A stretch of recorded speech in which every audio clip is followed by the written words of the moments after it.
Selon certains calculs, il existe plus de 300 prophéties messianiques dans l'Ancien Testament. C'est pourquoi dans le Nouveau Testament, nous trouvons souvent des déclarations comme celle-ci. Ces choses arrivèrent afin que l'écriture soit accomplie. Jean 19, 36. Certaines prophéties messianiques de l'Ancien Testament sont assez directes, d'autres sont plus indirectes. Étudier la parole, cela devrait aller de soi, mais pour comprendre la Bible, rien ne remplace la lecture de la Bible et la recherche de la sagesse d'en haut dans la prière. Jacques 1, 5. Certaines prophéties messianiques de l'Ancien Testament sont clairement identifiées comme telles par les prophètes qui les ont écrites. Le mot signifie oint ou élu, et ces titres se retrouvent dans plusieurs prophéties. Daniel 9, 25, 26 est une prophétie importante sur la mort du Messie.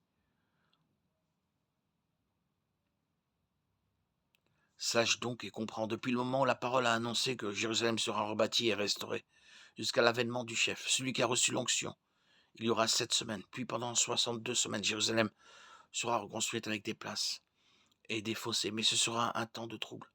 Sache et comprends ceci, depuis le moment où la parole de rétablir et de rebâtir Jérusalem sortira jusqu'à la venue du Messie, le chef, il y aura 7 et 62 7. Elle sera rebâtie avec des rues et des fossés, mais en des temps de détresse.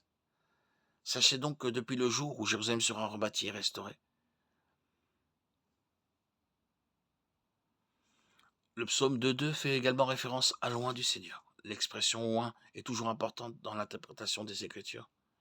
Dans l'Ancien Testament, toute mention d'un loin ne fait pas référence au Messie promis.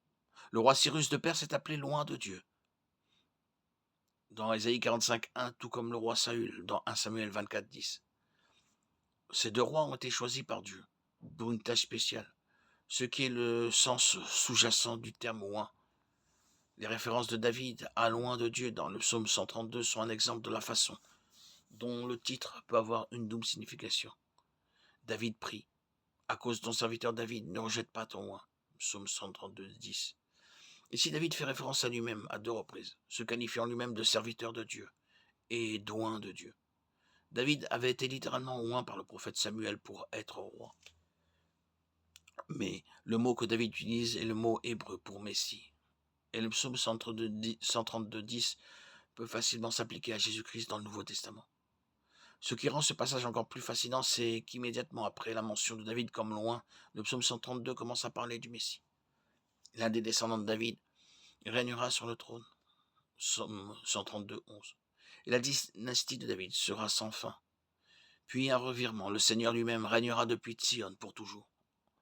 En tant que roi, le Seigneur apportera l'abondance, le salut et la joie. Ce roi qui vient de David aura une force divine et tous ses ennemis seront vaincus. Le verset 17 contient une autre mention de loin de Dieu.